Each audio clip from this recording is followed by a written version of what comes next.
آج ہم بات کریں گے سورۃ طٰہٰ پر۔ سورۃ طٰہٰ یہ مکی صورت ہے اور تدوینی اعتبار سے اس کا 20واں نمبر ہے۔ اس سے پہلے جو صورتیں تھیں اس میں سورۃ ابراہیم میں ایک موحد اعظم کا ذکر تھا جنہوں نے توحید کا پیغام دیا، اور توحید کے پیغام کو رد کرنے والے بھی پیدا ہوئے، قبول کرنے والے بھی ہوئے۔ رد کرنے والوں نے شبہات پیش کیے، اور اللہ تبارک و تعالی نے پھر سورۃ ہجر میں اور پھر اگلی صورتوں میں ان کے جوابات دیے۔ پھر اس کے بعد جو ہے سورۃ بنی اسرائیل میں محبوب اعظم کا ذکر آیا۔ بالکل سرکار دو عالم صلی اللہ علیہ وسلم کی محبت اور محبوبیت کا ذکر ہوا، اور اسراء و معراج کا واقعہ پیش آیا، وہ ذکر کیا۔ اس کے بعد سورۃ کہف آئی، اس میں جو ہے وہ کتاب اعظم کا ذکر آیا کہ قرآن کریم بھی کتاب اعظم، اور اسی سے اس کی ابتدا کی، اور سرکار دو عالم صلی اللہ علیہ وسلم کا تذکرہ ہوا۔ تو کتاب اعظم کے بعد جو ہے پھر سورۃ مریم کا ذکر آیا، تو اس میں فضل اعظم کا ذکر ہوا، اللہ کا فضل اعظم کہ بغیر باپ کے بیٹا پیدا کر دیا، عیسیٰ علیہ السلام کی پیدائش ہوئی، اور اس میں پھر وہ رحمتیں جو مختلف انبیاء پر ہوئیں ان کا تذکرہ اس سورۃ مریم کے اندر آیا۔ سو مریم کے بعد اب سورۃ طٰہٰ، سورۃ طٰہٰ میں کلیم اعظم کا ذکر، جو کلیم اللہ حضرت موسیٰ علیہ السلام ان کا تذکرہ ہے کہ فرعون کے ساتھ مڑ پھیڑ ان کی کس طرح ہوئی، تو یہ ان کو اللہ نے اپنا کلیم بنایا، تو کلیم اللہ کا ان کو خطاب دیا گیا، تو یہ کلیم اعظم کا اس میں ذکر ہے۔ اور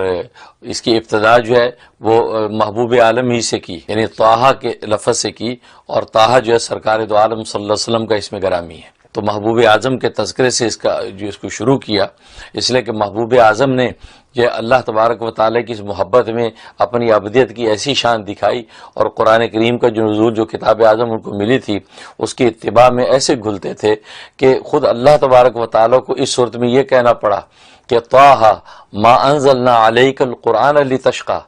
اے طٰہٰ ہم نے یہ قرآن تجھ پر اس لیے نہیں اتارا کہ تو مشقت میں پڑ جائے۔ تو اتنا زیادہ عبدیت کے اندر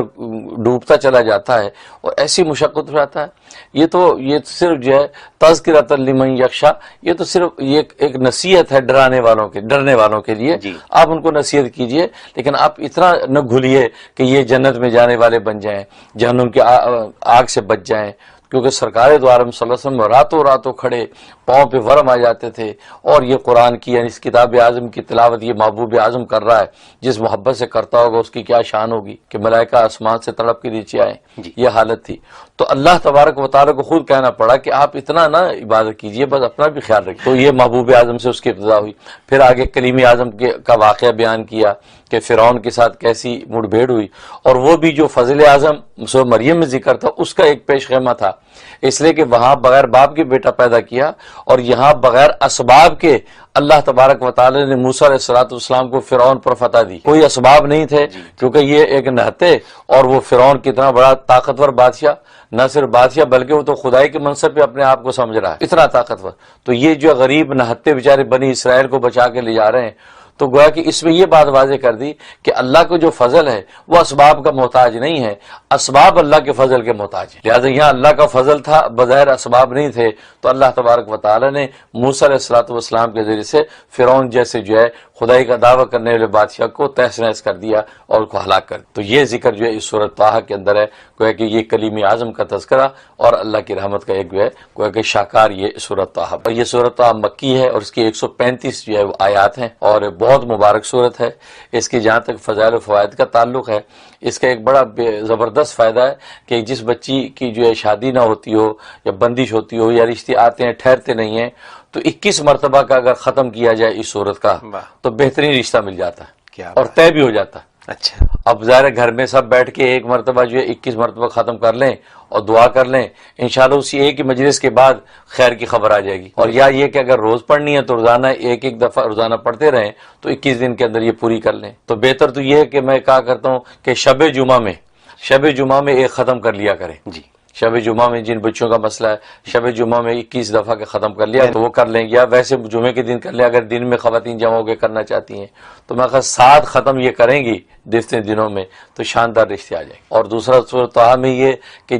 جو آدمی اللہ کی سے غافل ہے اور قرآن پر عمل سے غافل ہے، جی آج کل بے دینی پیدا ہو جاتی بچوں میں بھی بڑوں میں بھی، غفلت دین سے، تو ان کے لیے اس میں بڑی تاثیر ہے کہ یہ اگر تلاوت کر کے پانی دم کر کے یا کھانا دم کر کے اگر پلایا جائے تو اس کے قلب کو اللہ تبارک و تعالیٰ اپنی محبت میں سرشار کر دیتے ہیں، اور دل جو ہے وہ دنیا کی آلائش سے پاک ہو کر عبادت کا ذوق پیدا ہونے لگتا ہے۔ یہ اس کا بہت بڑا نفع ہے۔ اور تیسرا یہ کہ اگر دشمن ستاتے ہیں، پریشان کرتے ہیں، جیسے اس میں فرعون کا واقعہ موجود ہے، تو اس کے لیے کہ روزانہ جو اس کو تلاوت کرے، مختلف اوقات میں بھلے کر لے لیکن روز سورۃ طٰہٰ پوری کر دیا کرے تو کوئی دشمن ان کا کچھ نہیں بگاڑ سکتا۔ ایک دفعہ سورت مکمل کریں، مکمل کر لیں، بالکل۔ تو یہ اس کے فوائد ہیں۔ اور جہاں تک اس کی جو ہے خواب میں تعبیر کا تعلق ہے تو لکھا کہ اگر خواب میں یہ تلاوت کی یا سنی تو امام نافع ابن کثیر رحمۃ اللہ علیہ فرماتے ہیں کہ اس کا مطلب یہ ہے کہ اللہ تبارک و تعالیٰ اس کا مقابلہ جادوگروں کے ساتھ کسی موقع پہ کروائے گا اور پھر اللہ اس کو فتح دیں گے۔ مطلب جادوگر جو ہے یہ اس کے پیچھے لگیں گے اور یہ جادوگروں کا دشمن ہوگا، اور پھر اللہ تبارک و تعالیٰ اس کو جادوگروں پر فتح دیں گے اور ان کے جادو توڑ دیں گے، کیونکہ یہ اس کے اندر جو ہے وہ 79 اور 80 جو اس کی آیتیں ہیں 69 اور 70 وہ آیتیں تو ہیں جادو توڑنے کے لیے، کیونکہ موسیٰ علیہ الصلوۃ والسلام کا جو مقابلہ جادوگروں سے ہوا کہ فرعون نے جب وہ مقابلہ کیا تو جادوگر ہی سامنے آیا، تو اس وجہ سے اس میں یہ بڑی تاثیر ہے کہ جادو کو توڑتی ہے۔ اور دوسرا یہ لکھا ہے کہ خواب میں اگر دیکھا تو اس کا مطلب ہے کہ اللہ تبارک و تعالیٰ اس کو عبادت کا ذوق عطا فرمائیں گے، اپنا ایک خاص تعلق اور خاص طور پہ تہجد پڑھنے کی توفیق ہو جائے گی، یہ اس کے اندر بشارت۔ اور تیسرا یہ ہے کہ اس کا مطلب یہ ہے کہ اگر اس نے خواب میں دیکھا تو مطلب ہے کہ اس کو قرآن کریم کے ساتھ ایک خاص ایک لگن اور محبت پیدا ہو جائے گی اور قرآن کی تلاوت اور اس پر عمل کی اس کو توفیق ہوگی۔ اللہ تبارک و تعالیٰ نے انسان کو آزاد اور خود مختار رکھا ہے کہ یہ اپنے اختیار کے ساتھ رحمان یا شیطان کے راستے کو چوز کرتا ہے، لیکن اگر اس نے رحمان کے راستے کو اختیار کر لیا تو اللہ تبارک و تعالیٰ کی نصرت اس کو لے کے چلتی ہے، اور شیطان کے راستے کو اختیار کر لیا تو اللہ تبارک و تعالیٰ کی مشیت اس کے ساتھ چلتی ہے، کیونکہ اللہ تبارک و تعالیٰ کی مشیت کے بغیر ایک پتہ بھی حرکت نہیں کر سکتا، ایک ذرہ بھی نہیں ہل سکتا۔ یہ اللہ تبارک و تعالیٰ کی تکوینی شان ہے۔ اس لیے شیطان کے راستے پر قدم رکھنے والا جب قدم رکھتا ہے تو رکھتا اپنے اختیار سے ہے، تبھی تو کل کو وہ سزا کا مستحق ہوتا ہے، اور نیکی کی طرف قدم رکھنے والا رکھتا چونکہ اپنے اختیار سے ہے تبھی تو کل کو وہ انعام کا مستحق ہوتا ہے۔ لیکن اگر اس کا کوئی اختیار ہی نہ ہو تو انعام کس بات کا، کوئی اختیار ہی نہ ہو تو سزا کس بات کی؟ ہاں، سزا اور انعام ملتا ہی اسی لیے ہے کہ اس کو کسی نہ کسی درجے میں اختیار ہوتا ہے۔ چنانچہ قرآن نے کہہ دیا کہ اگر یہ بدی کی طرف قدم رکھتا ہے تو نولی ما تولا، تو ہم اس کو ادھر ہی پھیر دیتے ہیں جدھر وہ پھرتا ہے، وہ نسلی جہنم، اس کو جہنم میں جا گراتے ہیں، وہ سات مسیرہ، اور جہنم بہت برا ٹھکانہ ہے۔ تو وہ ہے کہ اللہ کی مشیت ہی شامل ہوتی ہے، لیکن اتنا اختیار انسان کو دیا ہے کہ پہلا قدم اور پہلا فیصلہ وہ خود کرتا ہے۔ تو گویا کہ حضرت علی رضی اللہ تعالیٰ نے اس حقیقت کو واضح کر دیا کہ انسان کتنا مختار ہے اور کتنا مجبور ہے۔ بالکل اسی طریقے سے اللہ تبارک و تعالیٰ نے انسان کو جب دنیا میں بھیجا ہے تو چونکہ کبھی مختار ہو جاتا ہے کبھی مجبور ہوتا ہے، جب یہ مختار ہوتا ہے آزاد ہو کر قدم بڑھاتا ہے دنیا میں تو ظاہر ہے کہ پھر یہ غفلت کا شکار ہو جاتا ہے، کیونکہ یہ پھر اپنے آپ کو خدا سمجھ بیٹھتا ہے اور آنا ربکم الاعلی کا نعرہ لگا دیتا ہے، کیونکہ وہ آزادی اور خود مختاری کی وجہ سے وہ اس کو گئے ڈس ایڈوانٹیج لیتا ہے، ناجائز طریقے سے اس خود مختاری اور آزادی کو استعمال کر کے خدائی کا دعویٰ کر دیتا ہے، تو یہ غافلین میں جا گرتا ہے۔ جبکہ اللہ تبارک و تعالیٰ اس کو کہتے رہتے ولا تمشی فی الارض مرحا، اے انسان زمین پر اکڑ کے نہ چل، انک لن تخرق الارض ولن تبلغ الجبال طولا، تو زمین کو اکھاڑ نہیں سکتا، جو پاؤں ٹکا ٹکا کے جو مارتا ہے زمین پر، زمین کو تو پھاڑ نہیں سکتا، اور یہ گردن جو اکڑا کے چلتا ہے تو ولن تبلغ الجبال طولا، تو جو ہے وہ پہاڑوں کی طرح بلند نہیں ہو سکتا۔ گویا کہ تجھے انسان بنایا ہے، اس کی ایک حدود ہے، اس حدود ہی کے اندر تو رہ سکتا ہے، لیکن یہ آنا ربکم الاعلی کا نعرہ لگا کے خدائی کا دعویٰ کر دیتا ہے۔ تو آزادی اور خود مختاری کا غلط استعمال کر کے یہ غفلت میں جا گرتا ہے اور غافلین میں شامل ہو جاتا ہے، لیکن جب یہ کبھی مجبور اور بے بس ہوتا ہے تو پھر عقل کو ہاتھ مارتا ہے، پھر اب اس کی عقل ٹھکانے جب آتی ہے، اب وہ حقائق جب کھلتے ہیں، اب یہ اپنے خدا کو پکارنے لگتا ہے، اب اس کو حقیقت کی راہ نظر آتی ہے۔ بلکہ خدائی کا دعویٰ کرنے والا فرعون جو کہتا تھا کہ انا ربکم الاعلی، میں تمہارا سب سے بڑا رب ہوں، گویا کہ موسیٰ کا بھی ایک رب ہے، ہارون کا بھی رب ہے، اور لوگوں کا بھی رب ہوگا، لیکن میں جو رب ہوں ان سب ربوں میں سے بڑا رب ہوں، یہ دعویٰ کر دیا۔ اور جب اللہ تبارک و تعالی اس کو پکڑا، فَأَخَذَهُ اللَّهُ نَكَالَ الْآخِرَةِ وَالْأُولَىٰ، پس اللہ تبارک و تعالی نے اس کے اس تکبر کی وجہ سے، اس انتہائی غفلت کی وجہ سے، اللہ تبارک و تعالی نے دنیا اور آخرت کی عبرت میں اس کو پکڑ لیا۔ اور جب پکڑا، دریا میں جب غوطے لگانے لگا تو کیا کہتا ہے کہ میں ایمان لاتا ہوں اسی رب پر جس پر بنی اسرائیل ایمان لائے ہیں، وَأَنَا مِنَ الْمُسْلِمِينَ، میں بھی مسلمانوں میں سے ہوں۔ اب مان رہا ہے، جب مجبور محض ہو گیا، جب بے بس ہو گیا، اب اس کو نظر آیا کہ نہیں، بنی اسرائیل جس خدا کو مانتے تھے، دیکھو وہ تو یہ دریا سے گزر گئے اور میں ڈبکیاں کھا رہا ہوں، میری کہاں گئی خدائی؟ باقی وہ خدا جو بنی اسرائیل کا خدا ہے، موسیٰ اور ہارون کا خدا، وہ سب سے طاقتور خدا ہے۔ اب ایمان لا رہا ہے، آمنتو انہ لا الہ الا آمن بنو اسرائیل، کہ بنی اسرائیل جس رب پر ایمان لے کے آئے میں اسی رب پر ایمان لاتا ہوں، وانا من المسلمین، اور میں جو فرما برداروں میں سے، تابعداروں میں سے بنتا ہوں۔ لیکن ٹو لیٹ،